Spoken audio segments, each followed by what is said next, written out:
Bonjour à tous, soyez les bienvenus sur CNews dans le carrefour de l'info. Ravi de vous retrouver sur CNews à la une de l'actualité de ce vendredi 11 octobre. Et puis la Turquie poursuit son offensive contre les Kurdes en Syrie. Les bombardements ont déjà fait 39 morts à la frontière turco-syrienne.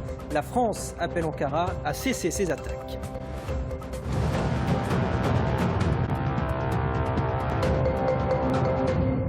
3 jours qu'il fait la sourde oreille, Recep Tayyip Erdogan poursuit son offensive contre les troupes kurdes. Les dizaines de personnes sont mortes à la frontière turco-syrienne, notamment des civils. Avec nous en plateau, monsieur l'ambassadeur de Turquie en France, monsieur Ismail Hakim Moussa. Merci beaucoup d'être avec nous en direct sur CNews. Bonjour. Harold Iman, vous êtes également avec nous, notre spécialiste des questions internationales.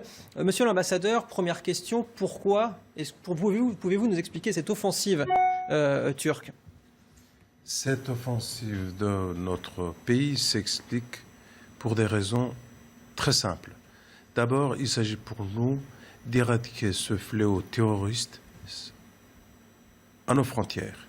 Cette opération a pour but de nettoyer la frontière turco-syrienne des bases de l'organisation terroriste PYT, qui est la branche syrienne de PKK. Si vous me donnez quelques minutes, moi j'aimerais bien m'expliquer sur la vraie nature de PYT. Je crois que l'opinion publique française, d'une manière générale, n'est peut-être pas très informée là-dessus. On va montrer une carte qui va accompagner ce que vous dites. Voilà. Alors, PYT, il n'y a pas de doute là-dessus, c'est la branche syrienne de PKK. PKK, ce sont les C'est l'organisation terroriste qui vise notre pays depuis des décennies. Des rebelles kurdes. Et là, vous avez une carte, est-ce qu'elle vous semble grosso modo correcte?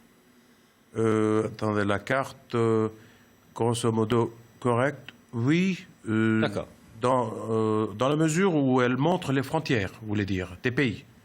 Monsieur l'ambassadeur, je vous en prie, poursuivez votre propos. Pourquoi cette offensive? En quelques mots. En quelques mots, parce que depuis surtout l'éclatement de la crise syrienne, mais en particulier depuis 3-4 ans, il y a eu une concentration massive de l'armement lourd juste au-delà de nos frontières avec la Syrie, qui est le fait de cette organisation terroriste PYT. Ils ont construit des tunnels, ils ont établi des caches, ils construisent des tunnels souterrains pour passer dans le territoire turc et commettre des attentats. Et ça, ils font, d'après vous? Pardon? Ils commettent ces attentats? Ils commettent cela. En plus du PKK turc, le PYT, il vient chez vous? Il le fait, ils font passer des militants en Turquie pour commettre des attentats. Je ne dis pas que j'ai des informations là-dessus. Nous avons des renseignements là-dessus. Nous avons des cas spécifiques.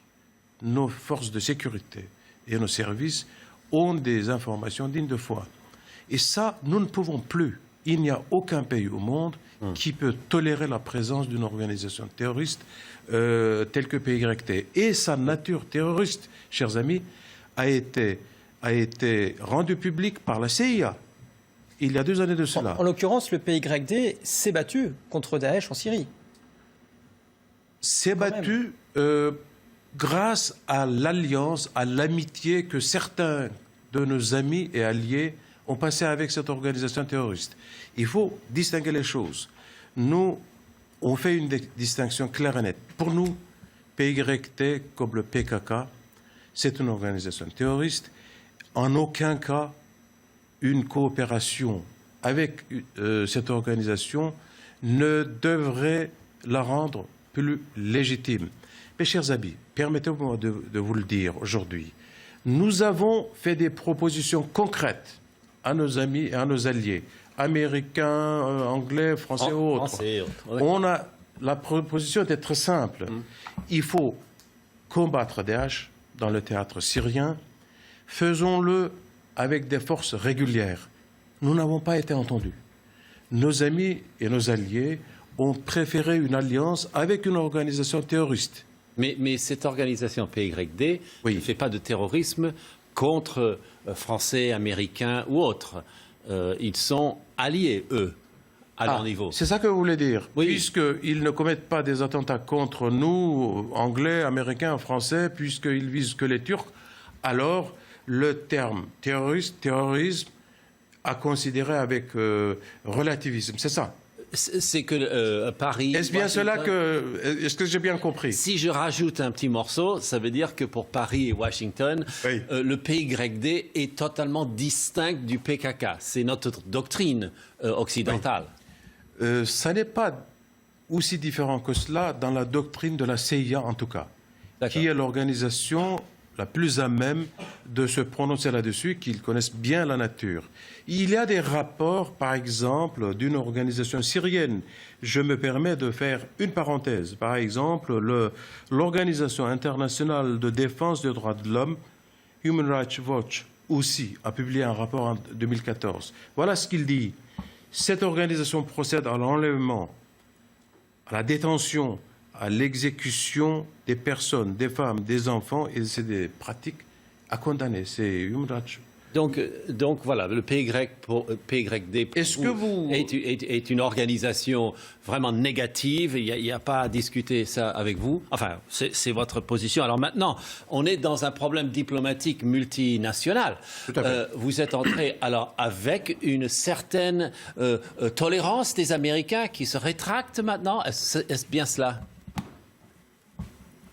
Cher monsieur, la Turquie, en tant que pays souverain, n'a besoin de la tolérance d'aucun pays. Je vous le dis en pesant mes mots. Nous n'avons besoin de la tolérance d'aucun pays. D'accord. Cela étant, nous ne sommes pas devant une situation où notre pays défie tout le monde. Loin de là. Nous attachons beaucoup d'importance à nos responsabilités contractuelles, à nos engagements internationaux et en particulier au droit international public en la matière. Alors vous êtes déçu par la réaction de l'OTAN et de l'Union européenne? Bien évidemment, notre pays a eu des entretiens, notre président avec le président Trump, avec le président Poutine et avec d'autres leaders qui sont concernés par les développements dans la région. Mais ça ne veut pas dire qu'on demande une tolérance. Parce que vous avez informé, mais vous n'avez pas demandé un feu vert. Nous avons informé et nous avons fait clair, nous avons communiqué le message suivant d'une manière claire. Nous ne pouvons plus tolérer cette présence terroriste dans nos frontières.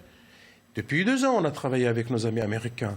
Il était question de trouver une solution à ce problème. Voilà. Elle n'a pas été satisfaisante.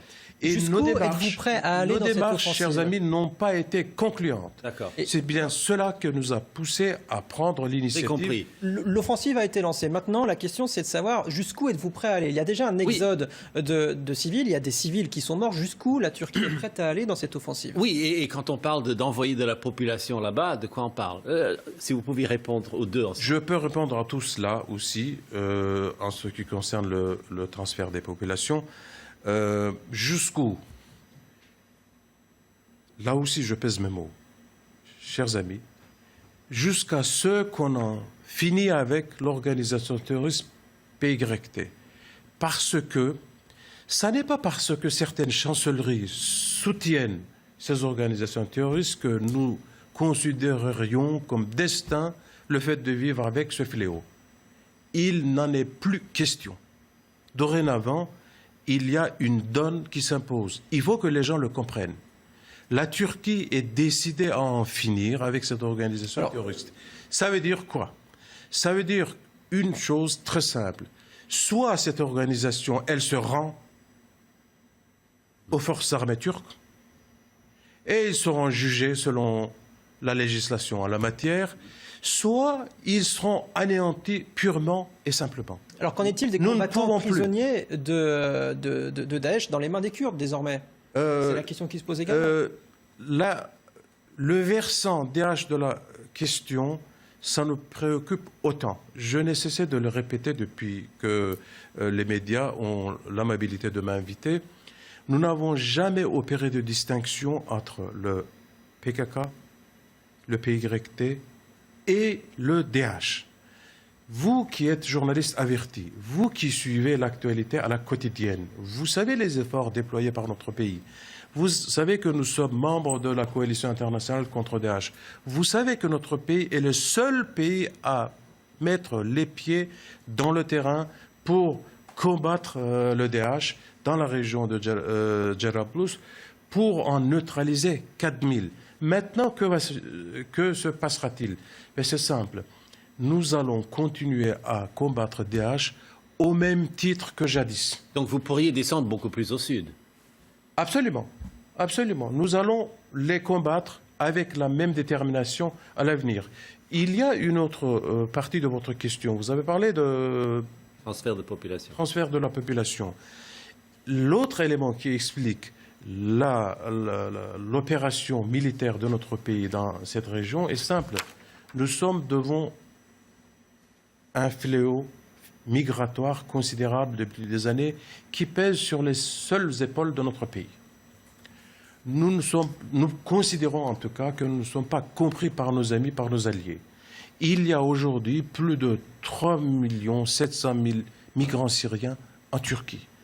Notre pays a dépensé plus de 40 milliards de dollars selon les critères des Nations Unies. Avec de l'aide européenne quand même. Avec l'aide européenne qui piétine sur les 6 milliards qui étaient promis, aujourd'hui, seulement en 4 ans, ils ont pu transférer à des organisations non gouvernementales 2,7 milliards. Ça n'est rien du tout. C'est même pas l'argent de poche compte tenu l'étendue de... Donc comme nous devons conclure... de fardeau. Alors, la volonté de notre pays, c'est de créer les conditions propices pour que les migrants syriens en Turquie, en nombre déjà énorme, puissent en partie retourner dans leur pays d'accueil. Pourquoi cette région?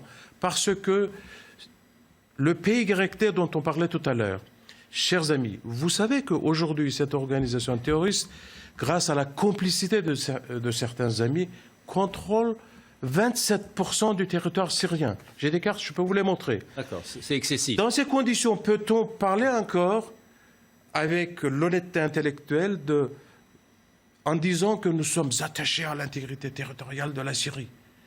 Ça ne me convainc pas. Alors nous souhaiterions encourager sur une base volontaire le retour des migrants, une partie des migrants syriens en Turquie dans cette zone-là, puisque plus de 1,2 million des Syriens en Turquie ont été chassés par l'organisation terroriste de cette région-là. On a bien compris vos propos. Merci beaucoup, monsieur l'ambassadeur Ismail Haqqi Moussa, d'avoir été en direct avec nous sur CNews. Merci à vous également, Harold Iman.